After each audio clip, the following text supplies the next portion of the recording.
강혜신의 오늘의 미국.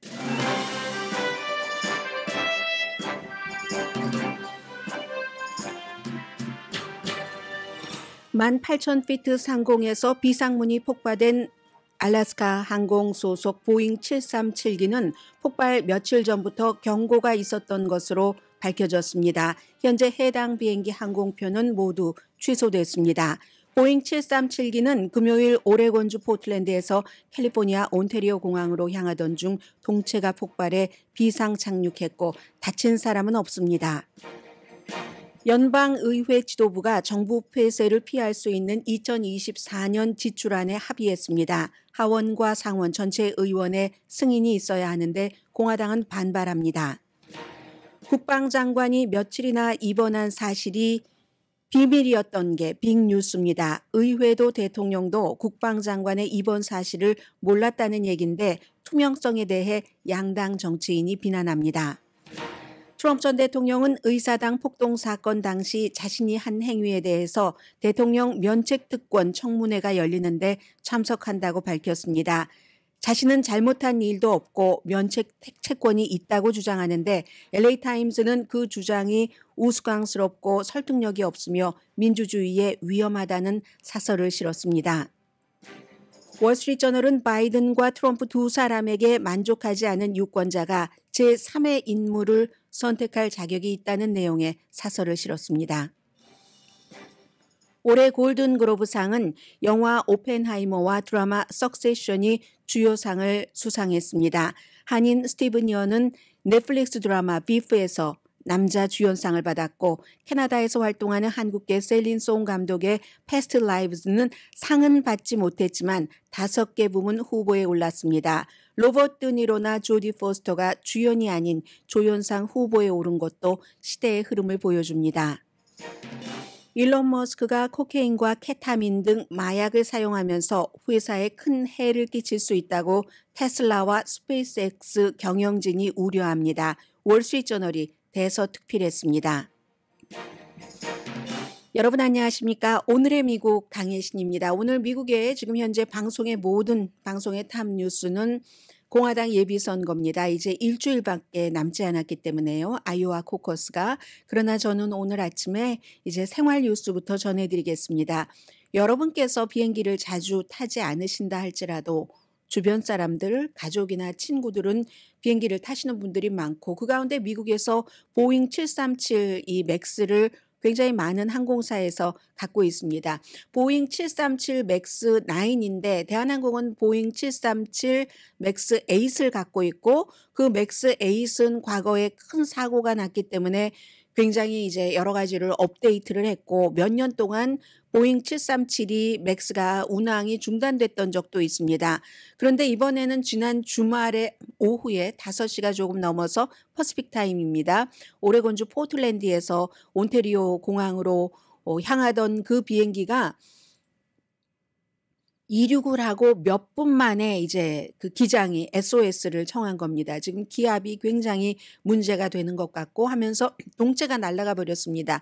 비상문은 원래 안쪽으로 열리는 거잖아요. 날아가 버려서 사람들 갑자기 산소호흡기가 전부 이제 그 내려오고 하고 다행히 다친 사람은 없었지만 어떻게 16,000피트를 지금 그 비행기가 운항을 하고 있다가 그게 비상문이 날아가 버렸기 때문에 그게 26A랍니다. 좌석 번호가 알래스카 에어라인이었는데 거기에 아무도 타고 있지는 않았습니다. 다행히. 그런데 조종사가 그래도 경험이 많고 하니까 비상 착륙을 16,000피트에서부터 아래로 다시 공항으로 돌아갔거든요. 한 15분 만에 돌아가서 안전하게 착륙을 해서 다친 사람은 없습니다. 저는 이제 이 뉴스를 보면서 포틀랜드에도 한국분이 많이 살고 계시고 온태리오 공항을 이용하시는 분들도 너무 많기 때문에 그런 생각을 얼핏 했었고요. 누가 타고 있어도 이 비행기는 굉장히 걱정이 되는 거고 171명이 타고 있었고 탑승객이 6명이 승무원이었습니다. 오늘 아침에 보니까 포틀랜드의 한 그 선생님의 집의 뒷뜰에 그 부서진 동체의 그 비상문의 플러그가 그곳에서 발견이 됐다고 하고 아이폰 얘기는 뒤에 좀 말씀을 드리겠습니다. 기압이 보통 비행기의 기압이 외부하고 내부에 너무 차이가 있으면은 그런 일이 일어날 수 있다. 관련이 없을 수도 있지만 오늘 아침에 새로 나오는 뉴스에 따르면 이 비행기 자체는 그 사고 비행기 자체는 11월 달에 안전 점검을 받았고 아무런 문제 없이 테스트를 통과를 했습니다. 그리고 이번에 뭐 기압과 어떠한 그 연관이 있는지는 모르지만 아무튼 교통안전위원회가 장거리 비행을 할 수 없다 해서 전부 이제 스탑을 시켜서 오늘 그 비행 스케줄에 차질이 생기신 분들도 많이 계실 것 같습니다. 그리고 원인을 지금 정확하게 파악하기가 힘든 게 조종실의 음성 녹음기 그 정보가 2시간 지나면 자동적으로 지워지기 때문에 이게 알 수가 없고요. 블랙박스가요. 그래서 이제 교통안전국이 이게 2시간이 아니라 25시간으로 늘리기를 그동안 굉장히 원해왔었습니다. 더군다나 아마 기억하실 겁니다. 2018년과 2019년에 각각 그 인도네시아 그리고 이디오피아 그쪽에서 거의 이제 비슷한 이번과 비슷한 또 동일기잖아요. 737 맥스 그 당시에는 8이었습니다. 지금은 맥스 9이고요. 해서 이제 사고가 나서 완전히 뭐 바다에 비행기가 떨어져서 두 비행기에 타고 있던 346명 전원이 숨졌습니다. 당시에 이제 그 비행기 그 플라이트 컨트롤 소프트웨어의 문제다 하면서 이제 비슷한 겁니다. 이번과 18개월 동안 이 보잉 737 맥스가 중단이 됐었는데 이게 만약에 이번에 16,000피트 상공에서 그렇지 이게 이제 38,000피트까지 올라가는 거니까 그 정도 높이에서 이 만약에 이게 터져 버렸다면 비상문이 터져 버렸다면은 정말 치명적일 수 있죠. 그래서 우리가 언제 그 비행기를 어떤 기종을 탈지는 모르지만 항상 비행기 안에서는 이제 무슨 문제가 있을 때 그리고 이제 비행기 안에 승무원의 말에 따라서 만약에 안전벨트를 하지 않으면 이건 바람에 쓸려서 나가는 겁니다. 어떤 사람들 옷도 잃어버리고요. 그 당시에 지난번에 금요일에 그랬습니다. 그리고 이제 고도가 더 높았다면 산소 공급에도 굉장히 문제가 됐겠죠. 더 큰 비극으로 끝나지 않은 게 정말 다행입니다. 그런데 똑같은 기종인데도 보잉 737 맥스 9 아이슬란드 항공기는 영향을 전혀 받지 않았거든요. 그래서 지금 유나이티드 에어라인이 79대 해당 그 비행기를 갖고 있습니다. 그래서 지금 뭐 비행기 많이 스케줄 취소했고요. 엘라스카가 65대 에어라인이 갖고 있다고 하고 일요일 어제도 그랬고 오늘도 그랬고 아마 몇만 명이 비행 스케줄에 차질을 받으셨을 겁니다. 그리고 한 대의 비행기가 어떤 연착륙이 있으면 다른 비행 스케줄까지도 전부 영향을 받고 있기 때문에 오늘까지 이제 원인은 전문가들이 알아서 파악을 할 일이고 이게 디자인에서 문제가 있는 건지 제조에서 문제가 있는 건지 어떤 경우에는 두 가지가 다 원인일 수도 있고 아니면 전혀 알려지지 않은 다른 문제일 수도 있고 다만 이제 지난번에 보잉 737 맥스 8부터 사고가 나서 계속 일반인들까지 알게 된 것은 점점 기술이 발달하면서 비행기를 만드는데도 연료를 절약하는 것이요. 그게 굉장히 비행기 회사로서는 중요하기 때문에 거기에 포커스를 많이 두는데 이렇게 연료 절약형 비행기가 나오면 반드시 그건 또 안전 기록에는 조금 손해를 준답니다. 그래서 이제 보잉 737기가 인기가 있는 것이 바로 연료를 많이 절약할 수 있기 때문에 그런데 그러니까 요즘 주문이 많이 늘어나서 보잉은 737기 생산량을 늘리는 과정이었는데 이건 아주 나쁜 그런 뉴스가 됐죠. 아무튼 지금 아시아나는 없는 것 같고요. 대한항공은 보잉 737 이번에 이 기종은 아니고 그 전 기종이 있어서 그걸 굉장히 업그레이드를 했다고 듣고 있고 앞으로는 이제 비행기를 탈 때도 우리가 무슨 기종까지 보면서 타야 되는 게 아닌가 뭐 그런 생각들도 하시는 분들이 굉장히 많으셨을 겁니다. 그리고 또 하나는 16,000피트 상공에서부터 비상 하강을 한 거죠.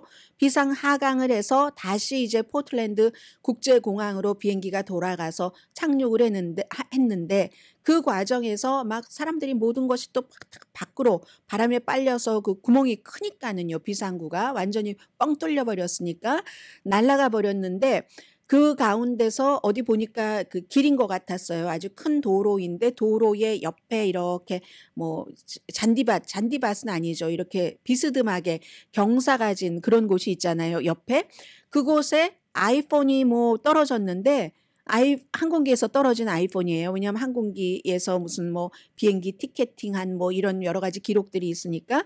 그런데 정상적으로 그 아이폰은 또 작동을 했답니다. 그러니까 이 여러 가지 뉴스들이 많은 것이고, 아무튼 앞으로는 연초에 이런 일이 일어나서 불과 그 며칠 전에 일본에서 저펜 에어라인이 해양 경비대의 비행기와 충돌하고 나서도 아무도 다치지 않았다. 이번에도 아무도 다치지 않았다. 그러나 물론 확률적으로 따지면 또 이런 얘기들을 많이 할 겁니다. 아이, 자동차 사고와 비교하면 뭐 비행기 타서 사고가 날 확률이 뭐 얼마나 되겠어 하겠지만, 그러나 모든 인간들은 자신의 생명을 소중하게 생각하고 준비할 수 있는 모든 것을 하는 게, 그게 이제 자신 그 인간에 대한 그 뭔가 생명을 좀 존중하는 이런 것 아니겠어요? 아니면 오만하다고 벌 받을 것 같은 느낌을 저는 자주 받거든요. 그래서 새해에 이런 것을 조심하셔야 되겠다. 그리고 비행기 안에서도 안전벨트 뭐 하라고 하면은 잘 하고 있고, 이런 것들 여러분들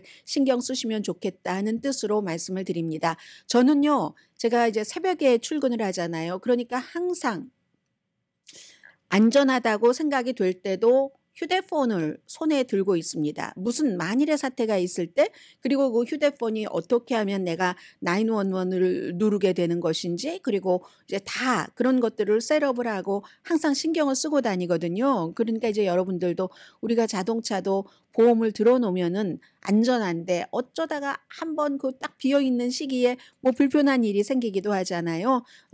제일 중요한 게 뭐가 있겠습니까? 생명이죠. 그래서 맨 앞에 말씀을 드렸습니다. 그리고 간단하게 두 가지를 더 말씀을 드리겠는데, 미국 국가 운영에 있어서 아주 중요한 것, 연방정부 폐쇄, 만약에 이런 일이 일어나면은 너무나 힘들고 국가가 뭐 신용등급도 낮아지고 하는 일들이 또 모든 뉴스를 다 그냥 뒤로 제치고 딱 그 빨아들어갈 겁니다. 그런데 다행히도 지금 뭐 연방의회 뭐 한 19일까지 별로 특별하게 일하는 건 없지만 지도부들은 열심히 일을 했습니다. 지난 주말에 10시간 동안 일을 해서 공화당의 하원 의장 마이크 존슨 의장과 민주당 제프리 하킴스 대표, 그리고 뭐 척 슈머 민주당의 상원 원내대표가 합의를 해서 2024년도 미국 전체 예산, 일단 뭐 국방 예산 얼마, 그리고는 국방 외의 예산 이렇게 나누잖아요. 거기에 지도부는 합의를 받습니다. 미국의 2024년도 예산이 1조 6천억 달러로 국방 예산이 비국방 예산보다 많습니다. 국방 예산이 8,860억 달러, 비국방 예산이 7,040억 달러 됩니다. 그 가운데는 이제 공화당 의원들이 무조건 많은 것을 줄여야지 된다고 주장을 하고 있으니까 민주당에서 뭐 양보를 한 부분들이 있습니다. 국세청에 대해서 200억 달러 예산을 삭감하는 거, 이것도 2년 뒤로 했는데 올해로 당겨서 하기로 하고, 또 코비드 기금에서 사용하지 않은 6억 1천만 달러가 있습니다. 이걸 이제 그대로 회수하도록 하고, 이제 이런 거 프리덤 코커스는요 합의를 했다는 자체에 대해서 공화당의 마이크 존슨 하원 의장을 엄청 지금 비난하고 있습니다. 오늘부터 이제 지도부는 합의를 했으니까 이게 상원과 하원에서 전부 통과가 돼야지 되니까 지도부가 전체적인 그 정치인들에게 어떠한 그 이것을 이렇게 통과해 주도록 투표를 해달라고 설득하는 작업에 들어갈 겁니다. 이게 이제 첫 번째고, 지난번에 두 번으로 나누어서 간신히 연방정부 폐쇄를 피했잖아요. 두 번째 기금도 2월 2일에 끝나니까 이것도 이제 또다시 조절을 해야지 됩니다. 그리고 이제 우크라이나와 이스라엘을 지원하는 그 지원안은 따로 서로 이제 협상을 하기로 했습니다. 그리고는 이제 이것도 참, 여기는 분명히 무슨 뉴스가 나올 것 같습니다. 로이드 어스틴 국방장관이 지난 1월 1일이 월요일이었었잖아요. 월요일에 월트 리드 육군병원에 입원을 했습니다. 그런데 그 사실을 금요일이 돼서야 국방부가 대변인이 발표를 했거든요. 일반인들이 지금 미국이 얼마나 중요합니까? 특히 국방장관이 우크라이나 또 이스라엘과 하마스 전쟁 등으로 너무 정말 긴급하다 하는 이때에 병원에 들어가서 지금도 병원에 있거든요. 제가 방송 들어오고 나서 퇴원을 했는지는 모르지만 병원에서 12월 22일에 어떤 의료 절차를 거쳤다 이렇게 얘기를 하는데 수술이겠죠. 뭐 큰 수술이 됐건 작은 수술이 됐건.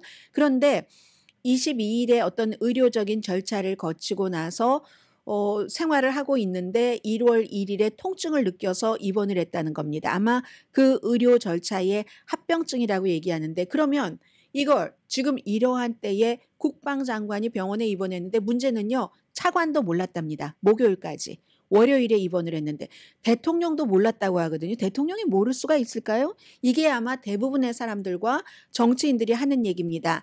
물론 이랬을 수도 있겠죠. 나중에 이제 이 뒷이야기가 나오면 지금 너무 예민한 시기에 미국 국방장관이 아파서 병원에 입원했다 하면 이게 미국이 치르고 있는 전쟁의 적에게는 굿뉴스는 아니겠죠. 배드 뉴스겠죠. 그래서 그랬는지도 모르지만 이건 추측입니다. 그러는지 모르지만 차관이 당시에 이제 그 장관이 병원에 입원했으니까 차관이 대행을 해야지 되겠죠. 차관은 푸에르토리코에서 휴가 중이었습니다. 그런데 뭔가 뭐 큰 일은 없었고 작은 일들을 대행을 하라는 이런 것 그래서 원격으로 대행을 하긴 했는데 목요일까지는 차관도 몰랐다. 차관이 모를 수가 있을까요? 뭐 이런 생각도 들고 그러니까 이런 모든 생각들이 의회에서 의원들이 엄청 비난을 합니다. 지금 공화당과 민주당 의원 다 마찬가지로 아니 우리 의회에도 알리지 않고 대통령도 몰랐다고 백악관이 몰랐다고 모를 수가 있어?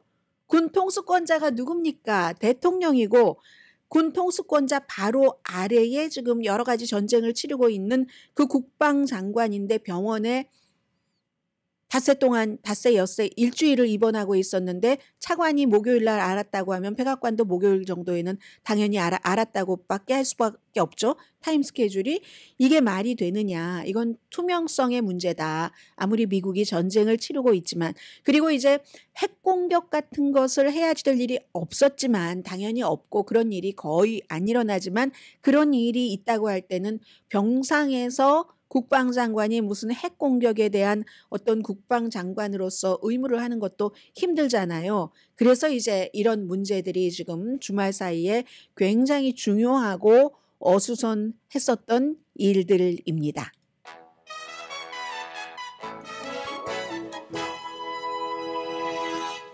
잠시 뒤에 오늘 미국의 공통적인 탑뉴스 전해드립니다. 라디오 서울 방송 오늘의 미국 듣고 계십니다. 이제 오늘부터는 여러분들께서 미국 텔레비전을 켜시면 그때마다 트럼프 전 대통령 모습을 볼 수가 있을 겁니다. 지금 타임 스케줄을 보면은요. 수요일에 그 CNN 방송이 다음 주 15일에 아이오와주에서 이제 제일 먼저 2024년도 민주당 공화당 가릴 것 없이 그런 예비 선거가 치러집니다. 코커스 방식으로 치러지고요. 공화당이고 그 전에 이번 주 수요일입니까? 수요일 맞죠? 1월 10일, 10월 10일이래요. 한 해를 그렇게 10배로 빨리빨리 돌려서 제가 가고 싶은가 봅니다. 1월 10일에 CNN 방송에서 이제 아이오와주에서 니키 헤일리와 이제 등등 론 디센티스 마지막 공화당 예비선거 후보들이 토론을 하는 모습 그리고 같은 날 아마 같은 시간이겠죠. 트럼프 전 대통령은 그 토론에 가지 않고 팍스에 나가서 이제 얘기를 하게 됩니다. 그게 타임 스케줄인데 주말에 이제 그 금요일에는 바이든 대통령이 민주주의의 트럼프가 위협이다 하는 사실은 이게 참 사람들에게 팔기 힘든 상품입니다. 내가 대통령이 돼서 당장 뭐 돈을 얼마를 벌게 해드리겠습니다. 이렇게 얘기하면 좋은데 민주주의의 위협이다. 잘 안 와닿잖아요. 그러나 저는 또 믿습니다. 2022년도에도 트럼프 전 대통령이 많은 후보들을 지지했지만 여러 가지가 민주주의의 위협이다 하는 생각을 유권자들이 했습니다. 그리고 그에 따라 투표를 했거든요. 바이든 대통령이 이제 조금 뒤늦게 트럼프 전 대통령의 이름을 펜실베니아 독립혁명 겨울 야영지에 가서 연설을 하면서 미국이 이렇게 독립을 하고 이렇게까지 왔는데 그걸 트럼프가 대통령이 되면은 다 그야말로 민주주의가 망가지고 말 겁니다 하는 연설을 했습니다. 트럼프 전 대통령 이름을 46번 부르면서 그 사이에 트럼프 전 대통령은 지금도 텔레비전에 보이고 있는데 우리 편에는 좋은 사람이 많고 지옥처럼 싸우고 있다. 1월 6일 의사당 사건 때 했었던 말을 지금 똑같이 하고 있습니다. 이게 마지막 전투다. 이렇게 얘기를 하고 연방 대법원이 투표용지에 내 이름을 포함시키지 않는 결정을 한다면 나라에 큰일이 일어난다 하면서 아주 불길하게 경고를 합니다. 나라에 무슨 큰일이라는 것인지 내 말 이해하시죠? 이렇게 얘기를 하면서 그럼 이제 많은 것을 상상할 수 있잖아요. 또 지금 1월 6일 의사당 폭동 사건으로 인해서 감옥에 들어가 있는 사람은 그 사람들은 인질이다. 바이든이 잡고 있는 인질이니까 석방을 해야지 된다. 다시 이런 일이 인질 사건이 일어나지 않도록 우리가 인질 사건이 일어나도록 놔둘 수가 없다. 투표소 지금 11월 달에 투표하잖아요. 투표소를 잘 감시해야지 된다. 모든 투표소에서 지켜봐야지 된다. 트럼프 투표가 이제 빠지고 트래시 투표, 쓰레기 투표, 가짜 투표용지를 누가 집어넣는다는 얘기입니다. 똑같은 주장을 하고 있습니다. 2020년 선거 이후와 그걸 막아야지 된다. 단번에 끝내야지 된다. 이렇게 이제 연설을 했습니다. 그리고 이제 내일 트럼프 전 대통령이 워싱턴 DC에서 열리는 항소법원에 본인에 대한 면책 특권 청문회에 참석을 합니다. 3명의 워싱턴 DC 순회법원 판사가 판결을 하는데 이건 미국의 그 법치주의에 대해서 정말 중대한 그 논쟁이 될 만한 판결입니다. 트럼프 전 대통령이 3년 전에 의사당 폭동 사건 때 사람들을 선동을 한 것이 맞는가? 반란 선동. 그래서 이게 이제 거기에 대해서 면책 특권이 있는가 없는가. 왜냐하면 당시에 대통령이었기 때문에. 이게 이제 컬럼비아 항소법원 3명의 판사가 면책 특권이 있는가 없는가를 판결을 해야지 됩니다. 여기에 대해서는 이 특별검사가 왜냐하면 그 사건으로 기소를 했기 때문에 전직 대통령을 특별검사가 연방대법원이 좀 빠른 시일 안에 이걸 판결을 해달라. 그래야 우리가 재판 스케줄이 조금 원활할 수 있다 했는데 연방대법원이 판결하지 않겠다고 했습니다. 그래서 항소법원이 먼저 하게 된 거거든요. 그래서 항소법원이 어떤 결과를 가지고 오든지 만약에 트럼프 전 대통령에 대해서 면책특권이 없다라고 하면 트럼프 전 대통령은 다시 항소를 할 것이고 결국은 연방대법원이 또 판결을 하게 될 텐데 여기에 대해서는 이 캠페인 트럼프 전 대통령이 뭐라고 얘기를 하냐면 나는 면책 특권이 있다. 당시에 대통령이었다. 내가 무슨 캠페인을 한 게 아니라 선거는 오래전에 그 전에 11월 달에 끝났고 부정선거를 찾던 중에 그리고 부정선거가 있었다. 그걸 밝혀내는 것은 당시의 대통령으로서 나의 의무다. 아니면 나라가 망해버리고 말 텐데 이렇게 주장을 하면서 본인은 대통령으로서 본인의 의무를 했기 때문에 면책특권이 있다고 얘기를 하는 겁니다. 그리고 내가 면책특권이 없으면 사기꾼 바이든도 면책특권이 없다. 바이든은 많은 나라의 돈을 수백만 달러를 본인의 주머니에 집어넣지 않았는가 본인 얘기하는 것 같아요. 중국과 사우디아라비아 등등에서 그리고 국경 침입과 아프가니스탄에서 항복한 것에 대해서도 벌받아야지 되는데 그럼 이거 어떻게 되는가. 법무부를 무기화해서 정치 적에게 겨눈다. 이것도 본인이 재선되면 그렇게 하겠다고 공약한 부분입니다. 조 바이든이 판도라의 상자를 열었고 나는 가짜 기소에 대해서 면책받을 특권이 있다. 이제 이게 트럼프 전 대통령의 주장입니다. 그러자 LA타임스가 사설을 썼습니다. 웃기네.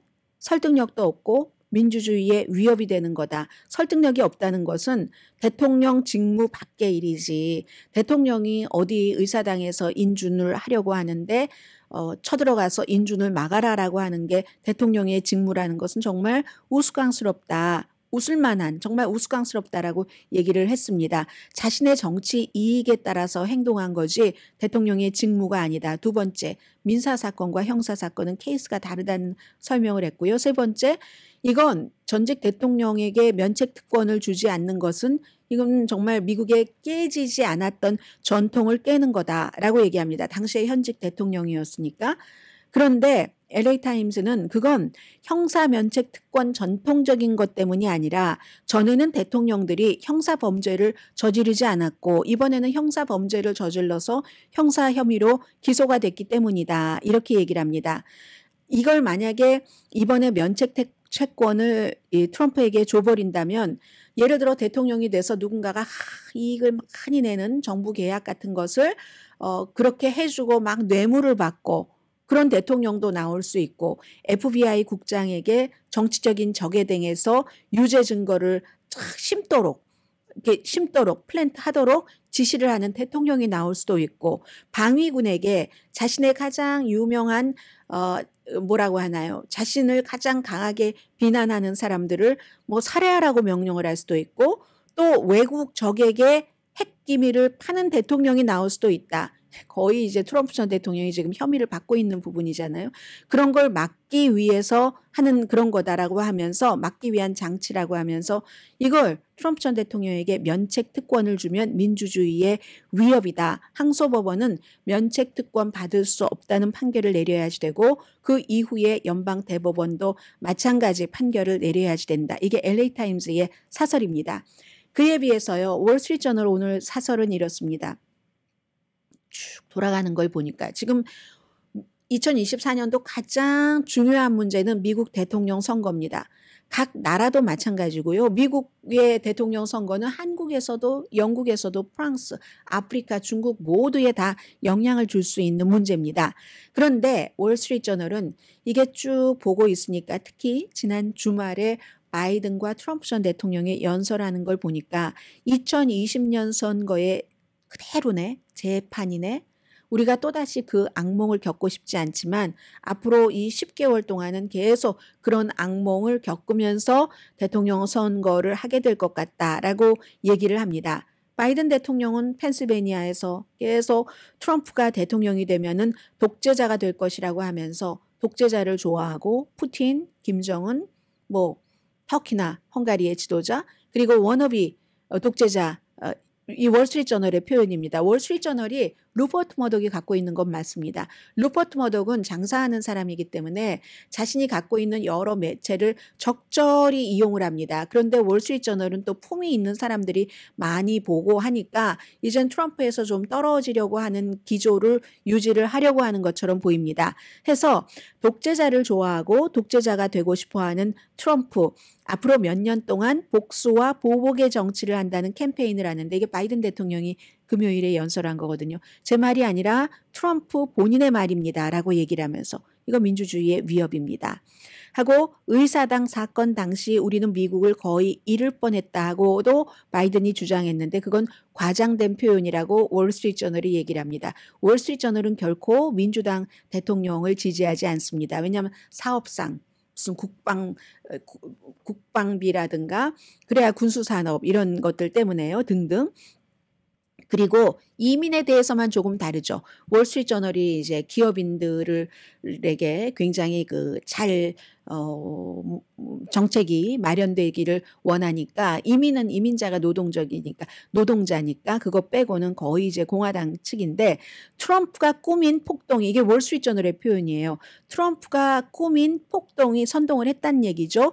의사당을 휩쓸었어도 선거 결과를 바꿀 가능성은 거의 없었다.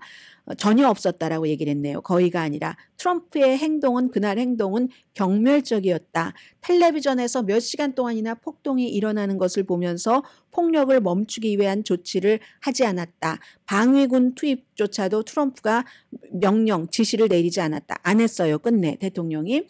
그래서 이제 CBS 조사에 따르면 미국 사람 78%가 의사당에 사람들이 막 폭력적으로 들어간 것에 대해서 좋아하지 않고 물론 트럼프 전 대통령이 그럼에도 불구하고 다시 선거에 나와야 된다 하는 사람이 50% 조금 넘습니다. 여기는 이제 공화당이 거의 뭐 그렇게 얘기를 했겠죠. 그런데 78%는 의사당에서 그런 일을 저지른 것은 잘못된 일이다. 그리고 그 가운데 52%는 강력하게 반대를 합니다. 여기는 공화당 의원도 32%나 포함됩니다. 강하게 의사당에서 그런 일이 있다는 게 말이 돼? 무당파는 54%, 민주당은 이것보다 훨씬 많겠죠. 그렇기 때문에 물론 그곳에 그날에 있었던 사람 가운데 일부는 좀 과도하게 기소가 됐다던가 과도한 처벌을 받았다고 주장할 수는 있지만 트럼프 전 대통령은 인질이라고 얘기를 하는데 인질이요? 인질? 뭐 이런 그 뉘앙스로 월스트리트저널이 사설을 썼어요. 그래서 만약에 이런 것을 그대로 트럼프가 말하는 것을 그대로 흉내내는 사람은 인질이라고, 지금 감옥에 들어가 있는 사람은 의사당 폭동 사건 때문에 그런 사람은 바이든의 캠페인 주제에 놀아나는 거다. 왜냐하면 사람들이 의사당 폭동 사건에 대해서는 바이든은 싫어해도 의사당 폭동 사건에 대해서는 정말 일어나서는 안 되고 앞으로도 안 일어나야 될 일이라고 믿고 있기 때문에 인기 없는 바이든 대통령이 민주주의를 지켜야지 된다라고 캠페인을 한다는 겁니다. 월스트리트저널의 사설에 따르면. 그래서 사실은 모든 것은 바이든 대 트럼프 재대결, 이건 과거 지향적이다. 트럼프 전 대통령 과거에도 경멸적인 행동을 했고 지금도 그 사람들을 인질이라고 하다니, 인질? 하고 퀘스천 마크를 붙였거든요. 꼬리표 쫙 올리면서. 그런데 바이든도 싫으니까 월스트리트저널은 바이든과 트럼프의 과거 지향적인 것을 강조를 하는데, 트럼프는 본인의 1월 6일 행동을 정당화하기 위해서 계속 지금까지도 선거는 도둑맞은 선거다라고 주장을 할 수밖에 없다는 겁니다.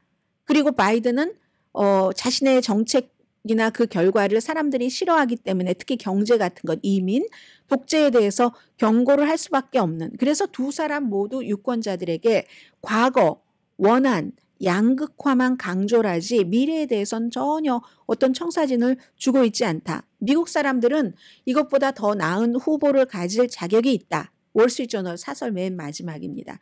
그런데 양당이 제시하는 이게 제한적인 거라면 이제는 이 월스트리트저널은 트럼프도 싫은 거예요. 바이든도 당연히 싫지만.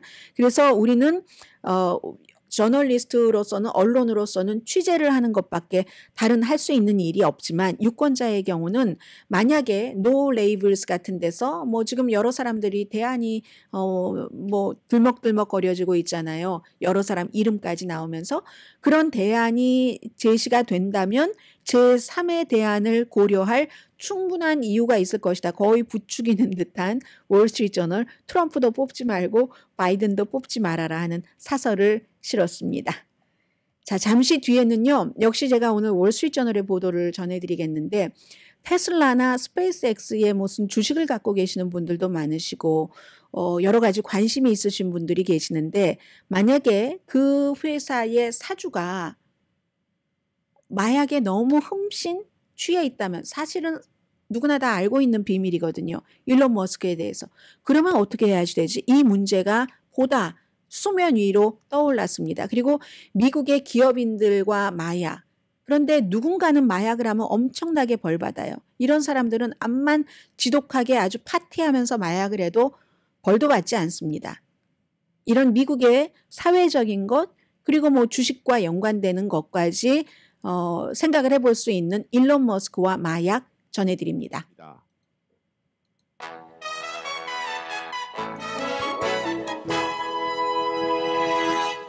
라디오 서울 방송 오늘의 미국 듣고 계십니다. LSD, 코케인, 엑스터시, 그리고 머쉬룸, 케타민, 요즘 한국에서 많이 얘기가 되고 있는 케타민, 이런 모든 것들이 일론 머스크가 많이 한다는 겁니다. 그래서 일론 머스크가 이제 어디에 말할 때 보면 굉장히 도발적이기도 하고 여과되지 않은 발언을 많이 하고 행동에도 좀 평이하지는 않네. 뭐 천재라서 그런가? 아니면 뭐 수면 부족이라서 그런가? 여러 가지 그 얘기들을 하고 있는데 몇 가지 설명이 있어요. 너무 그 창조적인 사람이기 때문에 그런 것인지, 아니면 또 2021년도에 자폐증 일종인 그 아스퍼거 증후군이 있다고도 얘기를 했고 해서 그런 탓인가? 라고 생각들을 하지만 그냥 단순히 정신건강 때문인가? 스트레스? 그런데 그것보다는 마약에 대해서 우려하는 사람들이 굉장히 많다는 겁니다. 테슬라나 일론 머스크의 스페이스X, 그 밖에도 회사가 뭐 한 6군데 정도 있잖아요. 그런 CEO들은 일론 머스크 자체의 건강도 걱정을 하지만 그 건강으로 인해서 사업을 제대로 운영할 수 있을까?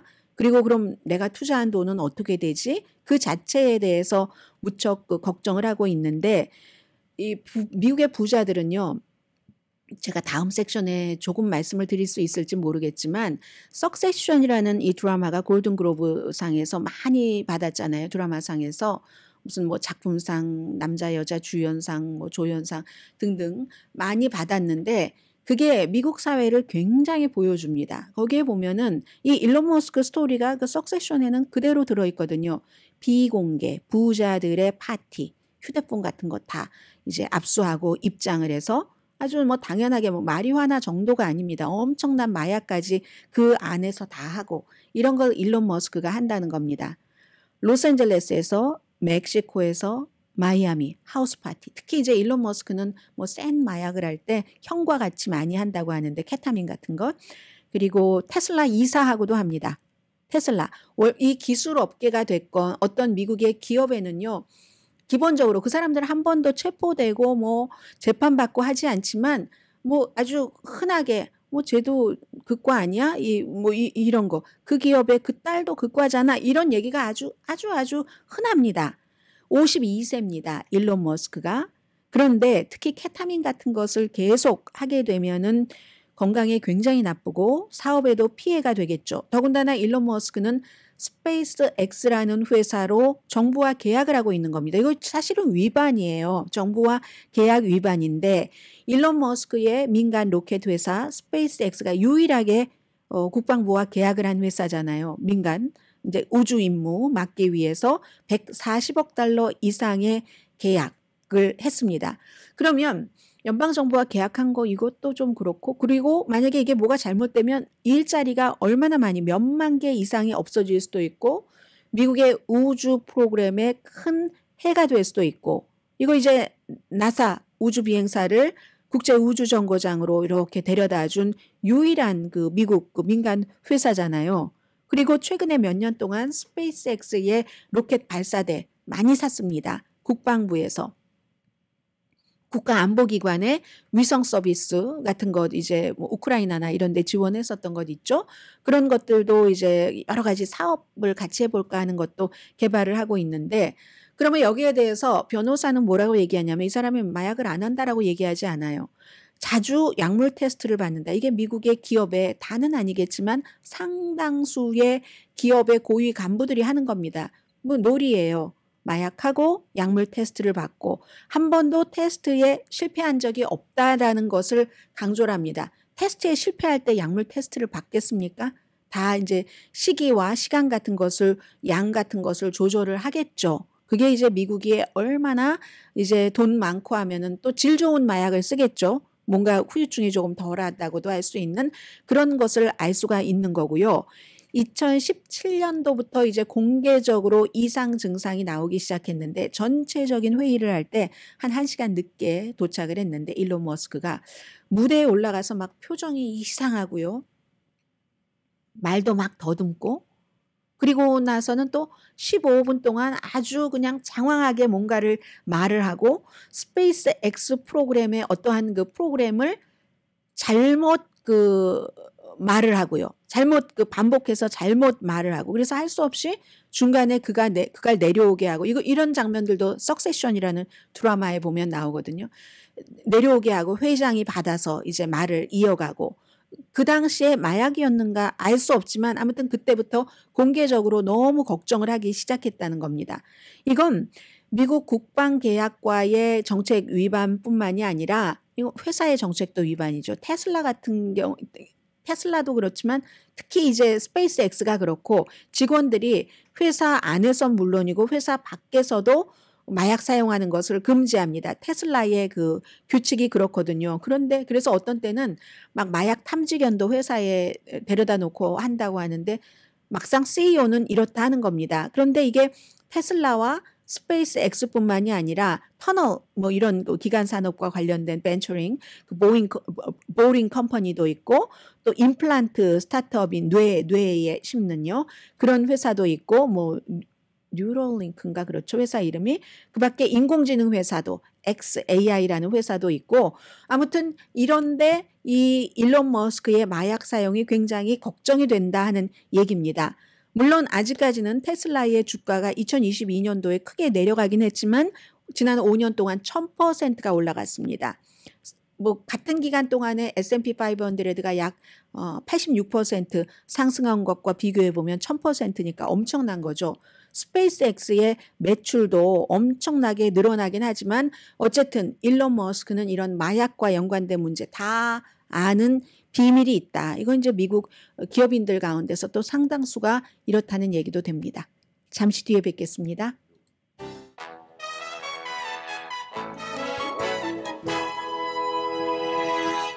라디오 서울 방송 오늘의 미국 듣고 계십니다. 바이든 대통령의 2024년도 선거 캠페인의 큰 두 가지의 축은 하나는 민주주의를 지키는 것, 두 번째는 이제 인종에 관한 겁니다.